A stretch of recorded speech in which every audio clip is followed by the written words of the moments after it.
So she was saying ill of, the Messiah. How dare she? But then she also started comparing Tea Party members to wife beaters, which just brought a lot of negative perception down onto the Democratic Party, also giving them some bad press.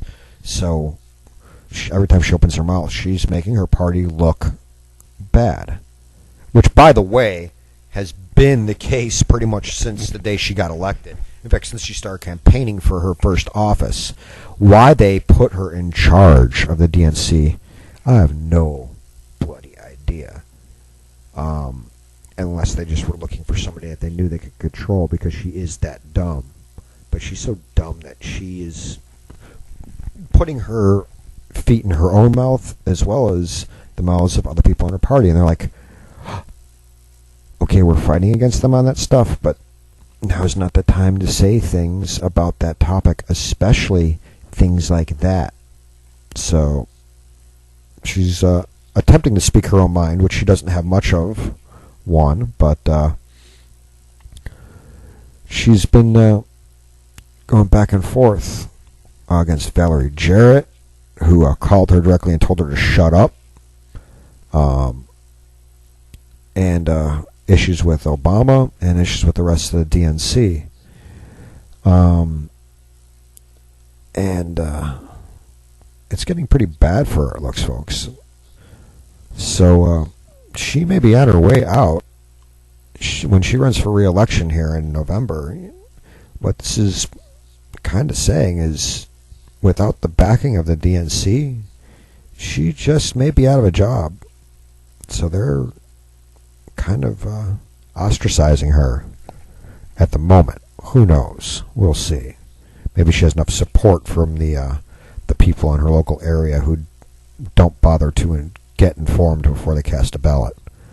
But we'll find out. Again, Politico is carrying that story. You can go ahead and look over at my program notes, and you'll see the link there for it.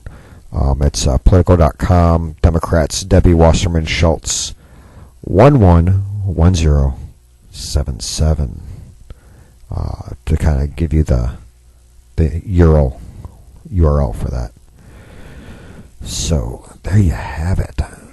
Some of the stuff on the national level. Now, what's the next little thing you want to talk about? We're running out of time here. And there's a couple of things I'd really love to mention here, folks. And like I said, looks like I'm starting to pick and choose. One of the things I do want to talk about, of course, is the whole immigration thing, especially since we just talked about Wasserman Schultz and her comments. So, let's talk about the border and immigration. I would be ignoring the law in a way that I think would be very difficult to defend legally. It's outrageous. President Obama is planning to offer amnesty to millions of immigrants who've entered the United States illegally. I would be ignoring the law. But Obama wants to do it after the November elections because he knows amnesty is unpopular and he doesn't want Democratic senators held accountable. We all celebrate legal immigration, but Obama's planned amnesty undermines one of the fundamental principles that makes our country so great, the rule of law. Very difficult to defend legally. We cannot hope to solve the crisis at the border without first addressing the fundamental cause of it. Log on to StopObamasAmnesty.com and sign the petition to stop Obama's amnesty. Senator Ted Cruz is leading the fight to secure the border, stop Obama's amnesty, and celebrate legal immigration. But he needs your help to hold Obama and Senate Democrats accountable. Sign the petition at StopObamasAmnesty.com and send a message to President Obama. No more amnesty. So that's what Cruz and Cruz's campaign, his PAC, in addition to, of course, him in his official office, are both kind of pushing for there. And, of course, Senator Ted Cruz comes from Texas. Well, down here in Texas, Governor Perry has again decided that it was up to him to act where the federal government is failing. He did so first in deploying the National Guard down to the border in what a lot of people kind of criticized as a waste of tax money, because he said that they're saying that the National Guard is limited in what they can do without violating posse comitatus. And they're correct, because the National Guard cannot act like a how do I say this? Because the National Guard is a unique entity, so to speak. And if they're not on Title 10, U.S. Code 10 orders, they're not considered an armed force. They're still a militia, but they're not a federal army force at that point. They actually are an arm of the state militia and can be enacted to assist law enforcement. Sorry, folks, but that is the actual law. So they are not a violation of posse comitatus. Now, do they have arrest powers within the state of Texas? As it stands, no. And can the National Guard legally arrest U.S. personnel? No, they can't, even if they're called up for other things like riot control and stuff like that. They can't arrest. They can detain and turn over evidence, well, as long as the person, to law enforcement, who can then arrest and prosecute, etc., etc. But they themselves cannot arrest. Detain, yes. But when you're talking about an invading force coming from another country, some criminal element or otherwise coming across the border illegally, are they allowed to repel such an invasion? Yes, they are. I challenge anybody to find where in the Constitution or within any constitutional law that says that they're not allowed to. So, of course, that brought criticism from Mexico's president, who tried to say, you can't do that, or that's a bad thing. Or I didn't get his exact comments. I just know he wasn't very happy about Perry using a military force along the border. Of course, then again, you have to remember that Mexico does use their army to patrol their side of the border. And they've gotten in some firefights with the Zetas and other groups. And some of that's even spilled across the border onto American soil, including them going into firefights using their army on our side of the border and shooting at our citizens. So it's spilled over. It has happened. So their criticism of us deploying National Guard to our border here in Texas is kind of a hypocritical kind of criticism. But anyway, I want to read to you what Governor Perry wrote back. And I have this whole letter over there on my article at BuzzPo about the subject. So you can go ahead and read that. The link is down in the program notes, or you can go over to BuzzPo, and you kind of can't miss it. It's on there. But it's, Dear President Pina Nieto. I hope I'm saying that right. I don't speak Spanish. I read with interest and concern your comments regarding the border security on the week of September 11th, which called Texas's increased law enforcement presence on the border unpleasant and reprehensible. As neighbors and economic partners, Mexico and the United States are inextricably bound by shared interests and culture. As friends, we might not always agree, but we must have an honest and respectful dialogue about our challenges, or about the challenges we share, which is why I write to you today. My time as governor have seen significant changes for both of our nations. Under your leadership, Mexico has undergone remarkable reforms, including measures to increase economic competitiveness and create opportunities for hardworking families, such as education reform, fiscal reform, and the privatization of its energy industry. All the while, our two countries have continued prosperous trade and cultural relationships. Texas is a national example of job creation in the United States, and our economic climate and strong infrastructure network have allowed us to become the nation's largest exporting state. As Texas's economy has grown, commerce between Texas and Mexico has flourished, creating opportunity for families on both sides of the border. That is why your comments last week were particularly concerning.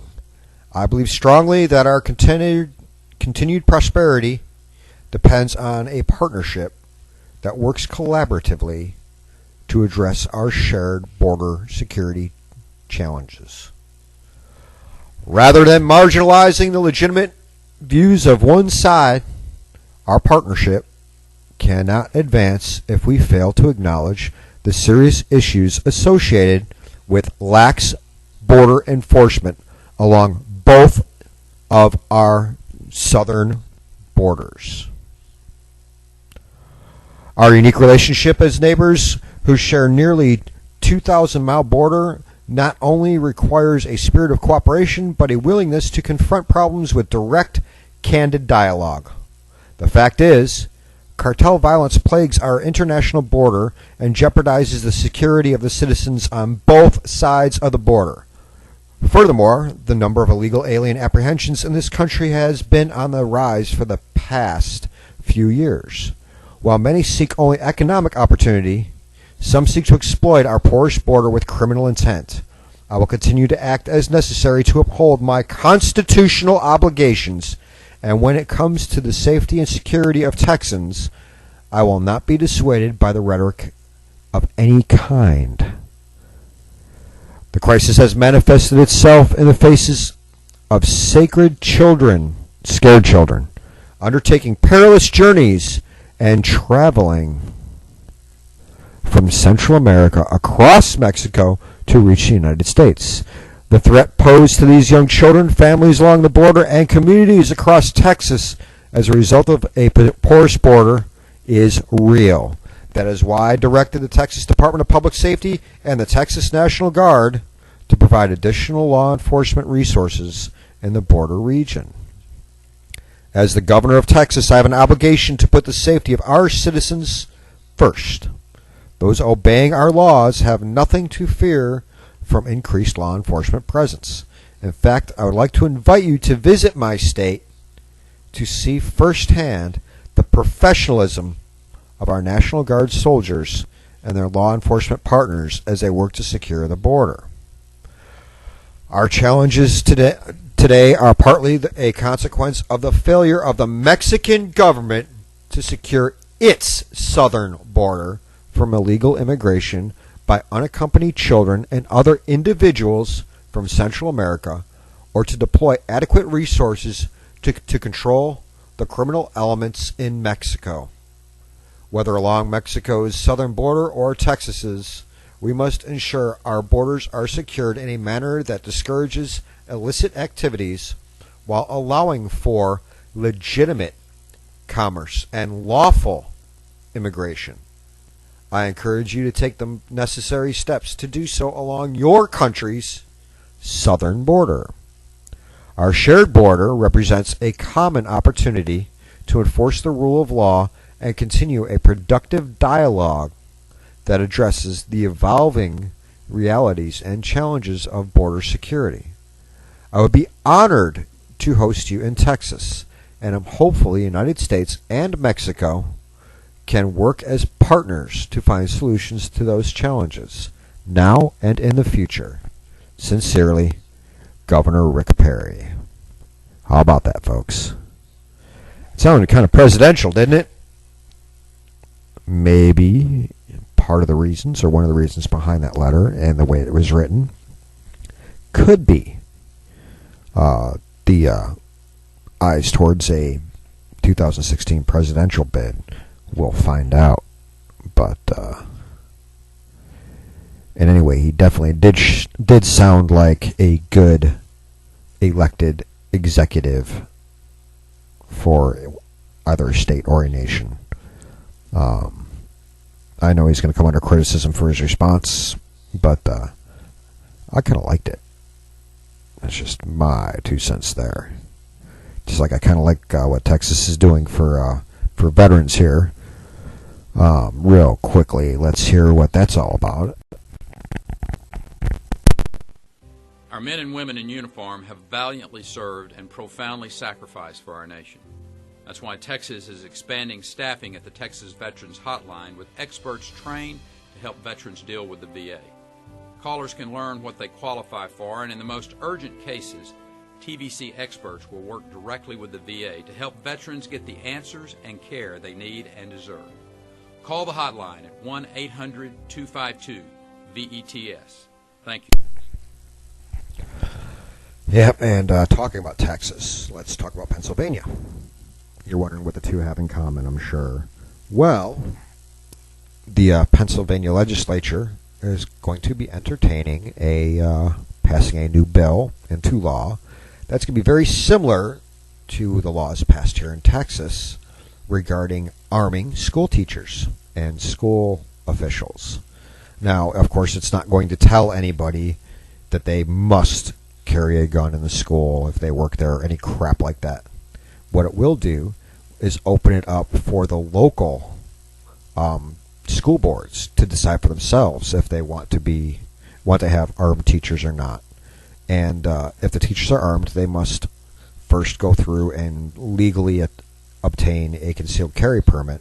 Then after that, just like in Texas, they're going to have to go undergo some further training and special training to get that special qualification for that concealed handgun license so they can carry in those areas. And these, they've already done their research on what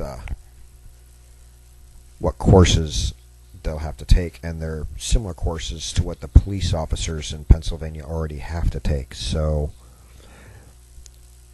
I see it as a good thing, folks. Train them up on all those things. Maybe, just maybe, get enough teachers to fall in line with that. Maybe they'll stop scaring our kids and telling them that just because somebody has a gun on their hip that it's automatically bad and dangerous. Ooh, because it's holstered. But, okay, guns can be dangerous, folks. I'm not going to deny that. But educating people in the safe handling of them is part of it. And if you're afraid to pick up and hold a gun, like when you go to a range to pick it up and hold it and aim it down range, if you're afraid to hold it, you are less safe than the person who is willing to pick it up and aim it properly. So, and that's a proven fact. Just look at that little 9-year-old girl who lost control of the Uzi and shot the instructor. I'm sure that played in it. She was a little bit afraid of the thing. So, there you go. Running out of time quickly, folks. But anyway, the story about the Pennsylvania trying to look at arming the teachers was written by my friend Liz Harrison, good old Goldwater gal, and it's over at BuzzPo. Take a look at that. PA considers permitting school districts to arm their teachers. Go ahead and give that one a read. And then go ahead and click on over to TPNN again. And there's a little story there.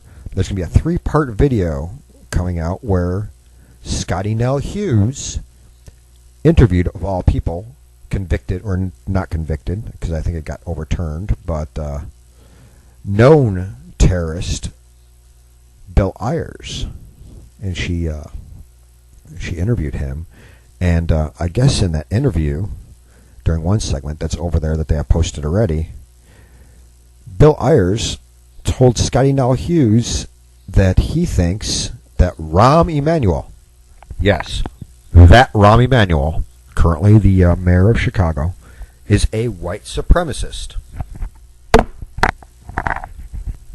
Of course, he's this because he closed a bunch of schools, allegedly closed schools in bad neighborhoods, blah, blah, blah. But it was a very white supremacist thing to do. I think you might want to take another look at that whole situation there. But go ahead and go on over to the Tea Party News Network and look at Scotty's interview there. Be interesting for you.